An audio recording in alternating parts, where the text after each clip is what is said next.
আসসালামু আলাইকুম রহমতুল্লাহি ওয়া সম্মানিত দর্শক, জামাতের আমিরের সঙ্গে ভারতীয় গোয়েন্দা কর্মকর্তা অথবা কূটনৈতিক কর্মকর্তা অথবা ভারতীয় রাজনৈতিক নেতৃবৃন্দ তাদের একটা গোপন বৈঠক হয়েছে, এইরকম খবর বাংলাদেশে রীতিমতো চাউর হয়ে গেছে। এই খবরের ফলে জামাত, তাদের সহযোগী এবং যারা জামাত ওরিয়েন্টেড যে মতাদর্শ, সেই মতাদর্শের ধারক এবং বাহক, কিংবা জামাত যে সকল ন্যারেটিভ নিয়ে, রাজনীতির যে সকল বক্তব্য নিয়ে তারা টিকে আছে বা ক্ষমতায় যেতে চাচ্ছে, তো এই খবর রীতিমতো তার উপর চপেটাঘাত। আমেরিকার রাজনীতিতে ওয়াটারগেট কেলেঙ্কারি, যেটি রিচার্ড নিক্সনের ক্ষমতাকে চ্যালেঞ্জ জানিয়েছিল এবং সারা পৃথিবীতে তোলপাড় সৃষ্টি করেছিল। আমেরিকার ইতিহাসে সবচেয়ে বড় রাজনৈতিক কেলেঙ্কারি, এমনকি কন্ট্রা অস্ত্র কেলেঙ্কারির চেয়ে জঘন্যতম কেলেঙ্কারি হিসেবে আমেরিকান জাতি এই ওয়াটারগেট কেলেঙ্কারিকে মনে করে। এখন ঘটনা কিন্তু তেমন কিছু নয়, কিন্তু আপনি যখন রাজনীতি করবেন, রাজা হবেন, রাজা কখনো পশুর মতো আচরণ করে না।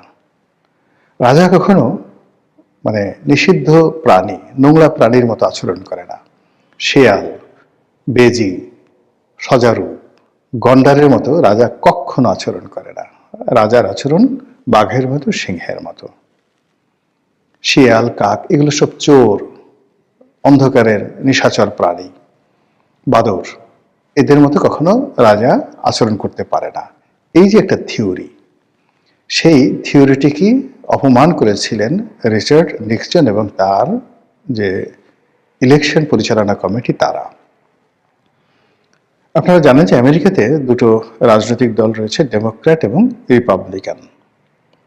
রিচার্ড নিক্সন ছিলেন রিপাবলিকান দলের প্রার্থী এবং প্রেসিডেন্ট। তো নির্বাচন হচ্ছে, আর রিপাবলিকানদের যে প্রতিদ্বন্দ্বী ডেমোক্র্যাট, তাদের একটি নির্বাচনী জনসভা হচ্ছে, গোপন জনসভা হচ্ছে। কোথায়? একটি হোটেলে, ওয়াটারগেট নামক একটি হোটেলে। তো সেখানে ডেমোক্র্যাটরা কি আলোচনা করে গোপনে, সেই বিষয়গুলো জানার জন্য রিচার্ড নিক্সনের যে সকল নির্বাচনী কর্মকর্তা আছেন, তারা ওই জমানাতে 1970 সনে আধুনিক কালের এতটা ডিভাইস ছিল না, তারা সেখানে একটা টেপ রেকর্ডার স্থাপন করেছিল। পরবর্তীতে সেই টেপ রেকর্ডারটি ধরা পড়ে এবং তদন্তে বের হয়ে আসে যে এই কাজ রিপাবলিকানরা করেছে, অর্থাৎ প্রেসিডেন্ট নিক্সন করেছে। অমনি সারা আমেরিকার রাজনীতির ইজ্জতের উপর ঘা লাগে। চারিদিকে শুধু সি সি রব পড়ে যায় যে মানুষ এত খারাপ হতে পারে। কারো ব্যক্তিগত, প্রাইভেট, প্রতিপক্ষের গোপন বিষয় জানার জন্য এতটা নীচতা, এতটা খারাপ কাজ কোনো রাজনীতিবিদ করতে পারে, এটা 70-এর দশকের আমেরিকার জনগণ কল্পনাই করতে পারেনি। এবং এটাই হলো ওয়াটারগেট কেলেঙ্কারি। তো সেই দিক থেকে আপনি যদি এই ওয়াটারগেট কেলেঙ্কারির মূল থিমটা ধরেন, সেটা হলো আপনি রাজনীতিবিদ হিসেবে যা বলবেন সেটা ধারণ করবেন, সেটা বিশ্বাস করবেন, সেটা বাস্তবায়ন করবেন। মুখে একটা বলবেন, অন্তরে একটা ধারণ করবেন। এই মুনাফিকই ওয়াটারগেট কেলেঙ্কারির মতো কলঙ্কময়। আপনি দেখাবেন মূলা, ঢুকাবেন কলা, দেখাবেন কচু, খাবেন ঘেঁসু। এই যে জিনিসগুলো, এই জিনিসগুলোই রাজনীতিতে ওয়াটারগেট কেলেঙ্কারির সমপর্যায়ের। বাংলাদেশের জামাত, তাদের দুটো রাজনীতির মূল এজেন্ডা রয়েছে। একটা হলো তারা ভারতের আধিপত্যবাদকে অস্বীকার করে। দ্বিতীয়ত হলো যে তারা ভারতের যে উগ্র হিন্দুত্ববাদী রাজনৈতিক দল বিজেপি, তাদেরকে মনে করে বাংলাদেশের জন্য হুমকি। বর্তমান নরেন্দ্র মোদী সরকারকে তৃতীয়ত তারা ঘৃণা করে, এই কারণে যে বাংলাদেশের ফ্যাসিবাদী হিসেবে তাদের দৃষ্টিতে যে শেখ হাসিনা সরকার ছিল, তারা ক্ষমতাচ্যুত হওয়ার পর নরেন্দ্র মোদী সরকার তাদেরকে সেখানে আশ্রয় দিয়েছে। এরপর জামাত মনে করে যে 1971 সনের যে যুদ্ধটি, এই যুদ্ধটি মূলত ভারত বাংলাদেশের উপর চাপিয়ে দিয়েছে এবং পাকিস্তান বাংলাদেশ মূলত ভাই ভাই, নিজেদের মধ্যে একটি ভাতৃঘাতী সংঘাত হয়েছিল, অভ্যন্তরীণ সংকট। এটা বহিঃশত্রু হিসেবে ভারত এখানে ইন্টারভেন করে, আক্রমণ করে বাংলাদেশে একটা মুক্তিযুদ্ধ তারা চাপিয়ে দিয়েছে। কাজেই তারা 1971 সনে রাষ্ট্রের পক্ষে থেকে দেশপ্রেমের কাজ করেছেন এবং তারা যে যুদ্ধ করেছে ভারতীয় বাহিনীর বিরুদ্ধে, সেক্ষেত্রে ভারত হলো আগ্রাসী বাহিনী আর জামাতের আলবদর, আশামস এবং রাজাকার, তারা হলো মুক্তিযোদ্ধা। এটা জামাতের বিশ্বাস। তারা মনে করে যে আগামীতে যদি মর্যাদা নিয়ে দাঁড়াতে হয় রাজনীতিতে, তাহলে ভারতের এই দাদাগিরি, আধিপত্যবাদ, এটি রুখে দিতে হবে। এবং যদিও আমরা এখন স্বাধীন হয়ে গেছি, তবুও স্বাধীন রাষ্ট্র হিসেবে পাকিস্তানের সঙ্গে সর্বোচ্চ বন্ধুত্ব করতে হবে এই ভারতের আধিপত্যবাদ মোকাবেলা করার জন্য। এই হলো তাদের বিশ্বাস। এবং এই বিশ্বাসের বাইরে তারা আরো মনে করে যে বাংলাদেশ একটি ইসলামিক প্রজাতন্ত্র হতে পারে অথবা ইসলামিক এমিরেটস হতে পারে, জাস্ট লাইক আফগানিস্তান, সংযুক্ত আরব আমিরাত, কিংবা একেবারে নিদেন পক্ষে তুরস্কের মতো একটি উদারনৈতিক ইসলামিক দল দ্বারা এই দেশ শাসিত হতে পারে, এরদোয়ানের মতো। এই মডেলগুলো নিয়ে তারা এগোয়। তারা রাজনীতির ফিলসফি হিসেবে তারা ইখওয়ানে মুসলিমিন যে সংগঠনগুলো আছে, মুসলিম ব্রাদারহুড যে সংগঠন আছে, তুরস্কের এবি পার্টি আছে, তাদেরকে তারা মনে করে যে জামাত ইসলামী এইরকমভাবে আসলে কাজ করতে চায়। নেতা হিসেবে তারা সৈয়দ কুতুব, মুসলিম ব্রাদারহুডের যে 50-এর দশকে সামরিক বিপ্লব ঘটিয়েছিল, সেই সৈয়দ কুতুব তাকে মনে করে। তারপরে কারজাভি, ইউসুফ কারজাভি এরকম একজন ইন্টেলেকচুয়াল রয়েছেন, তাকে তাদের আধ্যাত্মিক নেতা মনে করেন।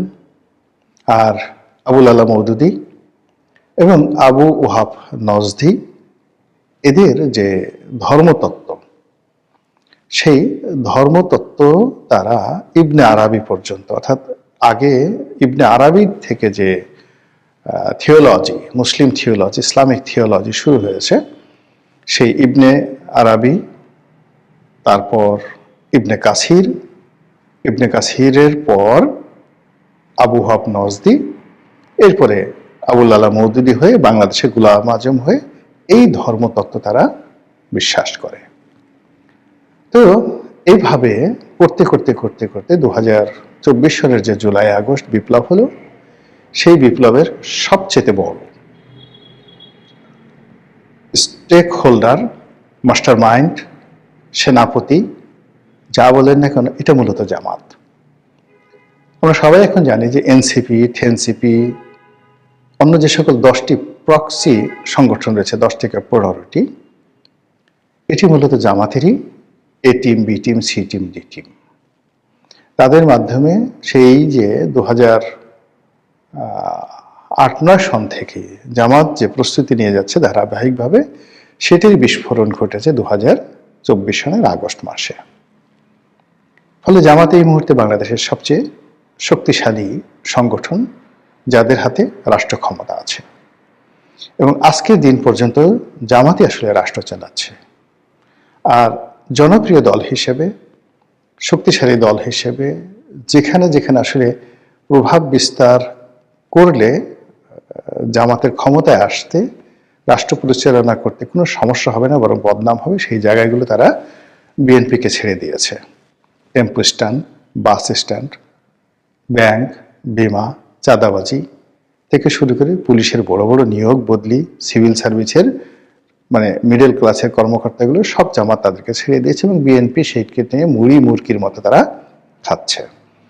কিন্তু মূল যে হাল, মূল যে বৈঠা, দ্য মেইন সুইচ, এটি আজকের দিন পর্যন্ত জামাতের হাতে।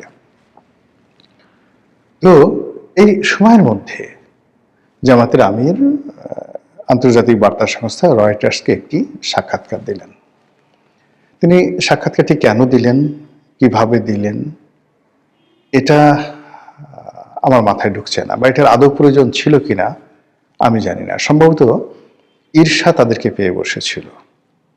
এর কারণ হলো সেই গত ৩-৪ মাস ধরে আওয়ামী লীগ এবং শেখ হাসিনার সম্পর্কে আন্তর্জাতিক সব গণমাধ্যম একের পর এক মানে রীতিমতো বোম ব্রাস্টিং নিউজ করে যাচ্ছে। তারপর তারেক রহমান সাহেবের আগমন, বেগম খালেদা জিয়ার অসুস্থতা এবং সর্বশেষ তার জানাজা নিয়ে আন্তর্জাতিক গণমাধ্যমে কেবল বিএনপি বিএনপি বিএনপি।